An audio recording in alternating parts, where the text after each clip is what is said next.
Oh! Welcome to Duo Geeks. Yeah, What he said. I'm Rob, I'm Trace. and today's subject is Werewolves. Werewolf movies and werewolf comics. Okay? Because I'm a huge werewolf fan. Do you know how much mileage I've gotten out of this werewolf mask? no. Well, my stepson Cody used to wear it and scare trick-or-treaters. And then my grandson, he used to just wear it and watch television all the time, Ronan. And my granddaughter, she wears it, and she's a big bad wolf, and I have to be Little Red Riding Hood, so we play. And plus, I turned it into Jughead the Hunger from the comic book series, and I was going to cosplay as that, but then the world fell apart, and they canceled all your Comic Cons, and so it is what it is. But maybe I'll wear it in the future. But Jughead the Hunger has kind of been forgotten. But anyway, so I'm a huge werewolf fan. What about you? I enjoy the classic horror kind of stuff. Yeah, for sure. It's hard to do anything with these werewolf hands. But anyway, I thought we'd talk about my favorite werewolf movies, my favorite werewolf comics, and just werewolves in general. First of all, werewolves are so much cooler than vampires. Vampires suck. And I mean, literally, they literally suck. Right. And everybody's popular. Everybody likes zombies. Zombies took off. Everybody's crazy about zombies. Zombies are like the most boring creature ever. I mean, they're just dead bodies lumbering around. Well, I think everything kind of circulates around. Everything has its day in the sun, and then maybe. Yeah. Yeah, well, I'm ready for werewolves to take off again. So here's my top 9 werewolf movies. Now, I know you're thinking, why wouldn't you do a top 10? The reason being is because there's only 10 werewolf movies. I mean, there's only 9 werewolf movies that are good. But I've probably seen 100 werewolf movies in my day. Every werewolf movie comes out, I'll watch it. And just to be honest, most of them aren't very good. A lot of filmmakers, the first movie they make is like a horror movie. Okay. Even like Peter Jackson from Lord of the Rings, he started out making horror movies. They're cheaply done, and when you're a new film student, it's easy to do. And it seems like the werewolf is the subject of many of them. But the werewolf movie that started it all, and one you have to give props. And my number 9 is The Wolfman with Lon Chaney Jr. in black and white 1941. That's a while back. I mean, can you imagine being a kid during the 40s and going in a movie theater and seeing that? I mean, it's still entertaining today, but when you go by, I mean, when I watch it, I kind of watch it from like some kid in some nickel theater watching it for the first time. Mm-hmm. You know, it had to be really, really exciting, you know.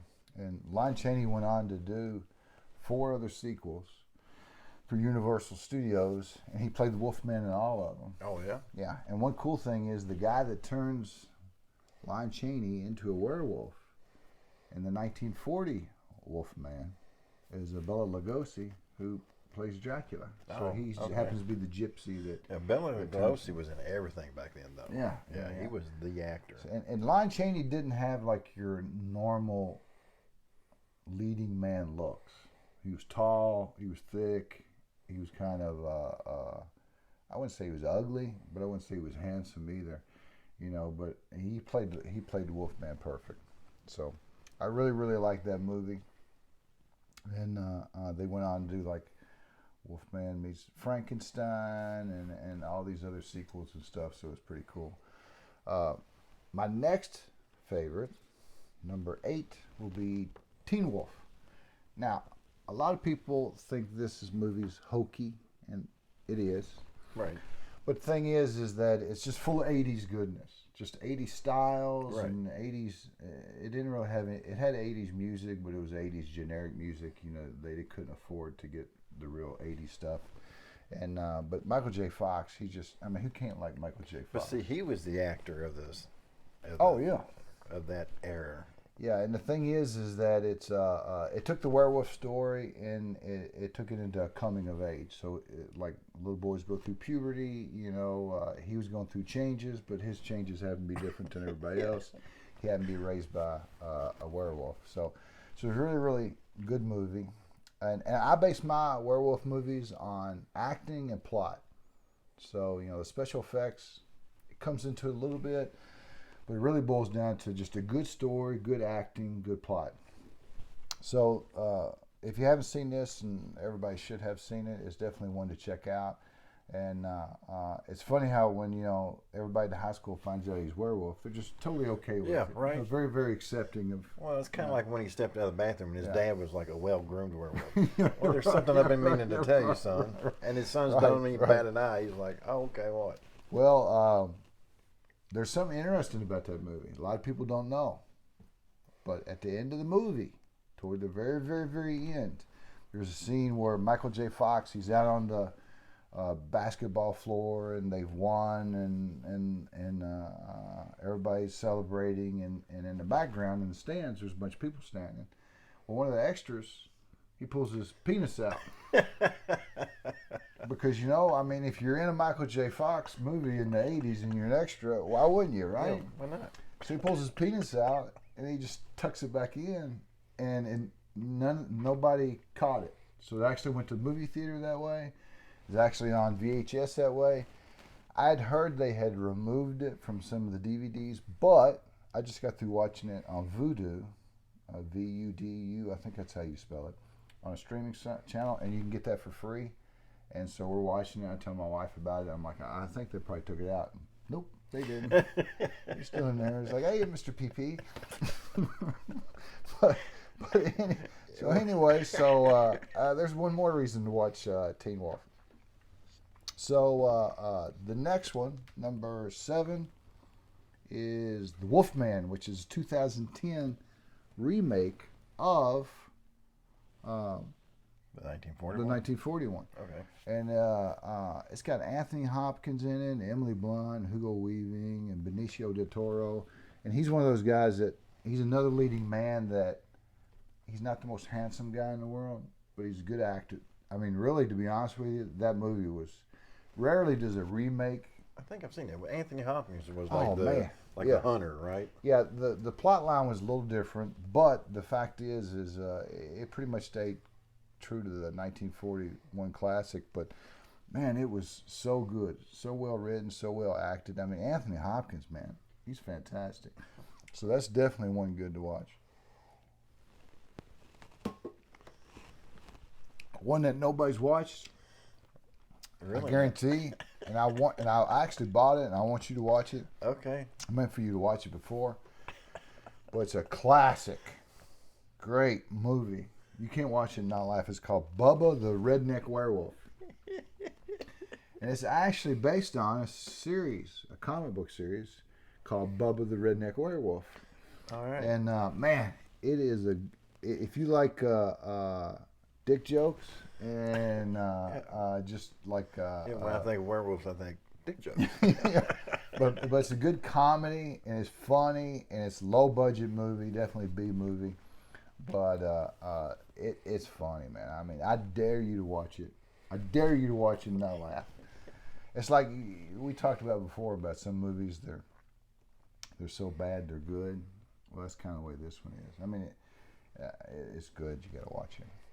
So the next one on my list is Silver Bullet, and you can't go wrong with Stephen King when it comes to horror movies. Now, I watched the previews to that the other day, like the trailer. Yeah. And it was like, it really was dating itself. Oh yeah, but I mean, it's based on a book called Cycle of the Werewolf, and but they called the movie Silver Bullet, and man, it was so good. Great story. It's like a whodunit. It's a mystery. And so you're trying to figure out who the werewolf is all the way to the very end. And nobody writes horror better than Stephen King. And a lot of movies based on Stephen King books are fantastic, and that's one of them. Just very, very well acted. It's got let's see, who played the uncle in that? Yeah, Gary Busey. He played like a drunk, crazy guy, and like. He is a drunk, crazy guy. Right. So, like, nobody can do that better than Gary. So he played, like, his crazy uncle. And yeah, I mean, he's just, like, spot on. So, I mean, it's worth watching just for Gary. and it's got Corey Haim, I think, in it, and One of the Coreys. Yeah, one of the Coreys. So that was a lot of '80s goodness in that as well. So the next movie on my list is American Werewolf in London. Yeah, that was a good one. Yeah, that's a fantastic movie, and even today is considered one of the best werewolf transformations.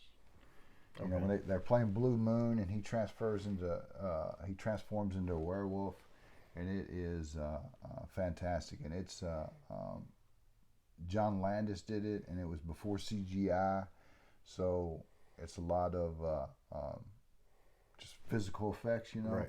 And how they done it, it still hasn't been done today. It still hasn't been topped today. And John Landis, you know, he had done like Blues Brothers and Animal House, and all of a sudden he comes up with this werewolf movie, and although it had some comedy elements in it, you know, it had some really serious elements too. So that was Did they do a sequel to that? They got like a werewolf in Paris, and I think there was before this there was a classic movie called Werewolf in London, but it was just called Werewolf in London or something. It wasn't American Werewolf in London. But the sequels, stay away from those. That right there is the only one you need to watch. And really, they weren't true sequels. They try to capitalize on the popularity of that movie. And a lot of people, that's their favorite movie. I mean, when you look at most top 10 lists, the very top movie would be, even today, would be American Werewolf in London. So I'm breaking from the mode. So my next favorite werewolf movie is Wolf with Jack Nicholson. And I told you, story. Michelle Pfeiffer. Yeah, James Spader. So it's a story of a guy in a business situation, and you've heard of the movie Wolves in Wall Street. Well, you know, it's a real cutthroat business, and so he works in a publishing firm, and they're trying to get rid of him. He gets bit by a werewolf. James Spader plays a great villain. Michelle Pfeiffer, well, I don't even have to say nothing about her yet. But I mean, it's very well written. Jack Nicholson, man. Jack Nicholson in a werewolf movie. I mean, how can you get better than that? Right.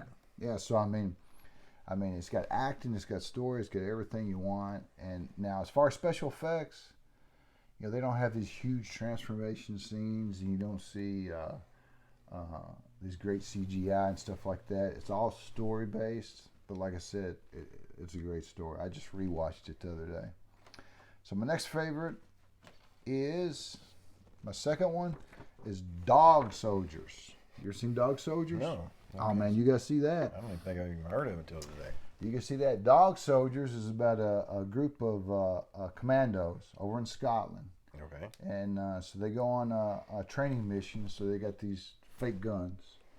Well, on this training mission, they come across a group of werewolves.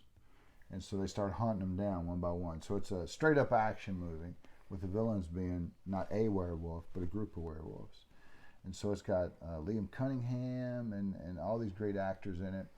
And it's just like I said, it's just a kick butt, testosterone filled, action packed movie. And it's great. The werewolves in there look pretty awesome too. 3 types of werewolves. You got the Wolfman werewolf, where he's mostly man but kind of wolf, like Jack Nicholson in the original 1941 movie. Right. And then you've got the kind of lycanthrope werewolves, like you see in Underworld, which we'll have a separate video on that someday. But you know, they're mostly wolf and kind of man, and that's the kind you have in Dog Soldiers. And then you've got just giant puppies or giant dogs, like the Twilight movies. Which, if you haven't seen our Twilight movie review, you should see that. Hey, right? It's very extensive. But anyway, yeah, I hate that. I hate it when somebody transforms into a werewolf and they just look like a German Shepherd. I mean, come on, man, put some effort into that. So, but my top werewolf movie of all time would be Gingersnaps. Have you seen Gingersnaps? I have not. Oh man, you need to see that. You need to see that. Because what Gingersnaps is 2 young girls. Now you can call them goth, is what they called them when I was young, or emo, I think is what they called them for a while. But they're fascinated with death, and they got like a suicide pact. It's a real dark movie. It's a real scary movie. But the girls, they're going through, first of all, the girls are right on the verge of getting their menstrual cycles. And they call that, they call it among themselves, these 2 sisters, they call it the curse. I'm like, oh no, one of these days we're gonna get the curse. Okay. Which just so happens the oldest one gets the curse. Okay. Gets her first period, and then she gets bit by a werewolf like a week before. So she's going through like 2 types of curses. And if there's one thing that scares me more than werewolves, it's teenage daughters. Right? You got some, and I've got some, Not touching that one. yeah, we won't go there. But the thing is, yeah, that's where all my hair went and where my gray come from. So thank you, Tabby and Eve. So yeah, so you put like werewolves and teenage girls together. That is freaking terrifying. That is terrifying. I rewatched it the other day. Still scared the hell out of me. I watched a werewolf movie. Tell me about it. It had who was the guy that plays Aquaman? Jason Momoa. Jason Momoa, yeah. I can't even remember the Wolves name of it. Yeah, was the name it of it. was not good. Yeah. Yeah, I saw that. I saw that. Now he made a cool werewolf. No, he made a cooler werewolf than the main actor. He still didn't make it because they left him with his black hair and he kept doing this shit. Oh yeah. You gotta be beautiful, man. Right. Jason Yeah. Momoa. Yeah. Even as a wolf, you're sitting there going. Okay, so now we're gonna go to comics. So let me try to get rid of these with this werewolf fingers. Oh hell with it! I'll just put the werewolves over top of it. Hey, thank you, man. Right. That's the only thing about werewolves. You don't have a lot of dexterity. You know what I mean? It's hard to pick your nose. So my first werewolf comic I really liked, I've got 9 of those too. That wasn't planned, it just worked out, is Dracula versus Wolfman. Now that was put out by, I think, Image Comics. And it's based on a Frank Frazzetti drawing he did, which was Dracula versus Wolfman. He actually done 2 drawings on that subject. But it was just a one-shot comic. If you can find it, it's not very expensive, but it's hard to find. And it's well written, and I wish they'd made a whole series of it. But it's pretty self-explanatory, you know, Dracula versus Wolfman. And see, can you imagine like being a kid and seeing like Dracula versus Frankenstein or Wolfman versus Dracula? Right. That was like a big crossover. One of my favorite movies that has a wolf in it. I know you moved on to comic books, but it also has vampires in it. Would be the Van Helsing. Oh, that was good. Yeah, It was good. If I'd picked a number 10, Jackman. Yeah, that would have been it. Yeah. That werewolf looked awesome in there. Yeah, and I love the vampire versus werewolf type thing. Like I said, we'll touch on more with Underworld series. So next favorite werewolf comic is Ferals. And this was put out by Avatar, and David Lapham wrote it. He's written a lot of great comics. And the thing about this one is the art in it is fantastic, the story in it is fantastic. The last 18 issues, and they were supposed to revisit it. The reason it didn't make the top 10, the only reason it didn't make like toward number 1, because the story's great and the art's great, is they didn't finish the story. You get to issue 18, and they were going to come back in 2014, which I think they missed it by a little bit. A little bit. But yeah, it didn't finish the story, but it was great. It was dark, vicious, gory, and everything you want in a werewolf comic. And it's worth reading if you can get all the issues. They're not expensive. They're hard to find. But it's worth checking out. And maybe one of these days they'll finish it up. I hope they will. But Avatar is like one of the few comic book companies that they'll print anything. A lot of people are worried about offending somebody or being too violent or too sexual. But Avatar, they're almost an underground. You know, underground comics are comics that typically aren't socially acceptable. Okay. Avatar, they'll print almost anything, you know, if it's a good story. So that's worth checking out. The next one is Wolf Moon, which I think you are familiar with that. But Wolf Moon was an interesting story, and it come out a few years ago. It's made by DC, Vertigo. And Vertigo, even though I'm not a big DC guy, right. Vertigo is, they got some great comics. Right, they do. So Blue Moon, it's a different take on the whole werewolf legend and mythos. And that Wolf Moon, Wolf Moon, it's like the being a werewolf is like a virus. So like I might be a werewolf this month, and I might transmit it to you through the eyes. So it was like a ancient Indian curse, a skinwalker's curse, and that it can be transmitted. So it's a story about a guy who's trying to hunt down this werewolf that at one time he was. So like you turn into a werewolf 1 month and you do these horrible things, you remember it, and then you transmit that virus to somebody else. And so he took it upon himself to hunt down and kill the wolf, and actually kill the werewolf when somebody changed. And it's difficult because it just transmits from one person to another. It could be anybody. So that was good. It was written by Cullen Bunn. Writes tons of comics. She's a great author. So that was good. The next one is The Curse, and it come out by Boom Studios. And Boom Studios is probably one of my favorite comic book publishers at this time. But Boom is about a detective who he's to get money to pay for his son's chemo. He's hunting something that's killing people and killing things out in the woods. Turns out to be a werewolf. So when he finds it, now he's got a dilemma. I can kill this thing, but I notice how fast it heals and how strong it is. And if I let it bite my son could live. And my son's dying of cancer. Okay, I got you. So what choice he makes, you'll have to track down the issues and find out yourself. But that's a real good take on. That's a real good take on the werewolf. Next comic would be Moonshine. It's made by Image Comics. It's actually in print now. It's supposed to end with issue 28. I think it's on issue 26. Track those down.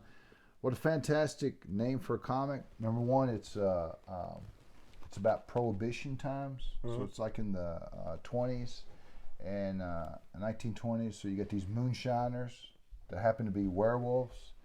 And you got the guys that are trying to track down guys that are selling illegal alcohol. Okay. And so it's during Prohibition times.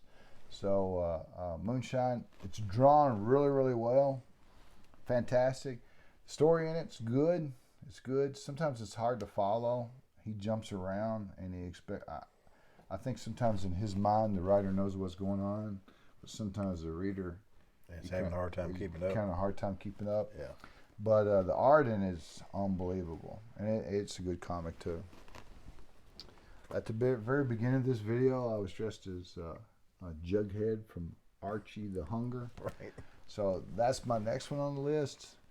It is Archie comics, or we're typically in superheroes or science fiction or horror or fantasy, stuff like that. So we stay away from Archie comics, which are typically romantic comics. Right. So they're typically comics read by teen angst. Yeah, young teen women. And so, who's Betty and Veronica going to end up with, Archie or Jughead, that type of thing. Well, it just so happened that just as a fluke, they thought they would make some horror comics. And so they made Jughead a werewolf. And what you found out is people started reading this. And not only are the guys that make Archie comics good at art, but they're good at writing too. And they wrote a fantastic werewolf story. And so, like, people were going crazy about it. They even brought it up on one of the Big Bang Theories. He's looking through some long boxes. And they're like, are you looking at Archie comics? He's like, no, I'm looking at Jughead the Hunger comics, where Jughead's a werewolf. But those are very well written. The story had a beginning, had an ending. It's over now. So check those out. So my next werewolf comic, I got a lot of werewolf comics, don't I? 9? Yeah, 9, at least 9. No, I got more than that. I just picked the top 9. As a War Party, we talked about in one of our videos before how I had bought a series on Indiegogo, which is a new way to promote comics.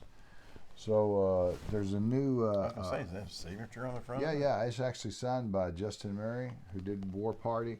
And what it is during colonial times, and I think it's the French-Indian War, and a kid is kidnapped, young girl's kidnapped from a fort, and so the colonials are trying to get this savage Indian tribe and trying to track down this kid that's been kidnapped. Well, another Indian tribe who's sympathetic teaches them how to be skinwalkers, and one of them turns into a werewolf, and so tracks down this missing kid. So the werewolf's the good guy in this one. So it's very well written. The Arden is fantastic. I don't know if any of you guys read like Masters of the Kung Fu back in the 70s, 80s, whenever that come out. It was written by or drawn by an author named Paul Galusi. But this guy's art looks just like Paul Galusi. I mean, it could be identical. And I was a big fan of his, and I'm a big fan of this. So the first 3 issues are out. Once he finishes the second 3 issues, they'll get shipped. And if you haven't bought any comics on Indiegogo, check it out. I mean, it was like $25 for 6 issues. I mean, that's reasonable. That's real reasonable. Yeah, really. And then they're autographed. So I wish him well, both him and the colorist. He draws and writes it, and he's got another guy that colors it. They do a fantastic job. Next comic would be The Wolf Among Us. There was a series that came out by Vertigo, another DC title, and it was called Fables. And I don't know if you guys saw the old television show, I think it was on ABC, called Once Upon a Time. That was a total ripoff of the comic called Fables. Fables is a town where all the 3 little pigs and Little Red Riding Hood and Goldilocks, everybody lives in real life, and they try to integrate into real society. And that's what they based Once Upon a Time series on. The difference between Once Upon a Time and Fables: number 1, Fables come first. Number 2, Fables is far better written. And so there was a video game by Telltale called The Wolf Among Us, and it followed the big bad wolf. But he called himself Big B Wolf. You know, get it? Big B? Right. Yeah. So he was a detective in this town that was all made up of fable people. It was a 12-issue series based on the video game. If you haven't played the video game, play it. I think you can get it for Xbox 360. I don't think it's for Xbox. Yeah, you can get it for Xbox One, but you can't get it for Xbox X. But play that game. It's fantastic. Telltale makes great games. But they based a 12-issue comic book series on the story and really fleshed it out. And, it was great, man. It was good. It's good. So, the last one, and I feel like you're not saying anything, probably because you don't give a rat's rear end about werewolves. No, I like werewolves. Okay, all right. I'm more into the mythology of werewolves. Well, tell me a little bit, and I'll sip my mead. Okay, so the Silver Bullet is actually based after what's called Quicksilver, which actually is considered mercury. So basically, any bullet that was dipped in mercury could be considered a silver bullet. Mm-hmm. That's cool. How about that? That's cool. That's pretty awesome. Okay, drum roll. Number 1 werewolf comic is Marvel's Werewolf by Night. This is his first appearance. It's funny because this comic has really taken off as far as price. Mm-hmm. There's something, and you probably don't know this. What year did it come out? Because we're old, 70s. Wow. We're old. I don't know if you could tell that right away, but there's something called Spec Comics, and that's real popular now in the comic book world. Okay. What it is, I'm going to explain it to you because Right. I know nothing about it, but I've done some investigation. Spec Comic is when a young comic book collector speculates that a comic may go up in price, Okay. and so he buys it. Right. So Been there, done that. there's a rumor that they're going to make a series, or perhaps Marvel's going to make a movie on Werewolf by Night. And so because of that, that old comic has shot up in price, super shot up in price. Huh. The other day I was seeing him talk about it, and I was thinking, I think I have his first appearance, so I went to check it out. And so Werewolf by Night started out Marvel Spotlight, but from there he had his own series. It lasted 30-some issues. Mike Plug did a lot of the art in it. Fantastic artist. And it follows a guy named Jack Russell. Isn't that funny? Get it? Jack Russell? There's a dog named Jack Russell. Well, anyway, Jack Russell happens to be a werewolf. And but it's well written. It's fun. You know, usually self-contained stories. So definitely check that out. But hopefully they'll make a. I don't really care if the comic goes up in price or not. I just enjoy reading it. But Right. you know, hopefully they'll make a series on it, and hopefully the series will be made well. Old comics are just like going skyrocket right now, simply because people are so tired of the new stuff.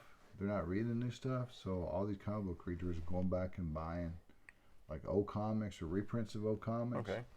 And so a lot of your Silver Age Marvel and DC, if you guys have those and hang on to them, I mean the prices are just going unbelievably high. So let's see, who won? Last video we had was Justice League. Right. Who won that? Who won that? Ander Christensen. All right, man. Like slow clap. Hey, say hi to Rico. Okay, he's a good boy. Good job. So if you'll contact us, Ander, we'll get back with you, and we'll get that shipped out to you as quick as we can. Before we do the giveaway today, let's talk about some werewolf merchandise. All right. So I'm a big Mego fan, which you should know if you watch our videos, especially our Star Trek videos. It was cool because Mego wanted to make a Wolfman, and they wanted to make a Wolfman out of Lon Chaney. Okay, the original. Yeah, but they didn't have the license from Universal Studios to do that. Well, Lon Chaney made a real weird, odd Mexican werewolf movie when he was way up in age, and I forget the name of it. It was in Spanish, which I don't speak. Okay. But anyway, somebody pieced together pieces of it, that and some other movie, and made a movie called The Face of the Screaming Werewolf. So they got the rights to that. So Mego was able to make their Lon Chaney Wolfman without getting a Universal license. Okay. So they come out with that a few years ago, and so then, since then, Mego's become popular again, and because they're really nice toys that are fairly cheap. So then they actually got the Universal license. So they're making Frankenstein and Dracula and a lot of the creatures from the Hammer horror films, and they actually made a Wolfman. So they come out with Wolfman. Well, let me see that one. What I like about this one, just first glance. Okay, most Mego, you have this uniform body, hand, feet. Right. You can tell that they actually put some extra effort into the sculpt of the hands and the feet in this. That's pretty cool. Yeah, it's actually a good sculpt. They did good. A lot of their horror line is super popular. So Mego is popular in not only their superhero line or science fiction line, but really in their horror line. Okay, our giveaway for this month, for those who stuck around all the way to the end of the video, please comment. Tell me what you think your favorite werewolf movies are, what your favorite comics are. Maybe I missed some. But our giveaway will be, number one, the movie Werewolf Within, which is a brand new werewolf movie. Oh, yeah? It's based on a video game. And I watched it. It's not bad. Did it make my top 10? No. But it's a whodunit, and it's pretty well done. It's got the girl from AT&T in there. Oh, yeah? Yeah, the AT&T commercials. I forget her name, but yeah, you recognize her if you saw her. She's nice. But anyway, she's got a sweet personality. But so you will get that, and this is a hard movie to find. It's a hard movie to find. It's not like on any of the streaming services or anything. So you can get that. Then we're going to give you Stephen King's Cycle of the Werewolf. That was a movie that Silver Bullet was based on. All right, that's cool. And that was one of my top 9 movies. And so it's a great book. It's a quick read. A little novelette he wrote several years ago. And it's a great werewolf story. It's great. I just recently reread that. And then also from Marvel Comics, they have redone Werewolf by Night. And it's some Native American guy now. It's not Jack Russell, named after the dog. It's some Native American guy, but I'm cool with that. Whatever makes you happy. So you'll get that as well. So, and let's see. Before we go, let's see. Years ago, they made a werewolf beer. And recently, they just come out with this, which is called Beer Wolf. It's a werewolf. It's called Beer Wolf. Okay. And Great Lakes Brewing Company makes this. And I haven't tasted it. I saved it for this video. But it says it's ale with chocolate, orange peel, and cold brew coffee. That sounds horrible. It'll make you howl. Let me tell you, this werewolf beer, I couldn't even finish it. I like the bottle. Is it the same thing? No. That was made years ago. They don't make that no more. Oh. Yeah, I think people gathered up with pitchforks and torches and killed all those guys that made that. It was so nasty. So the Great Lakes made this. So this is going to be our first taste. You're going to have to open it. I got werewolf hands. Okay. All right. So you take a sip. Don't tell me. My face. And I'll take Here, a you sip. take a sip because my Okay. face always tells All right. everything. Okay. All right.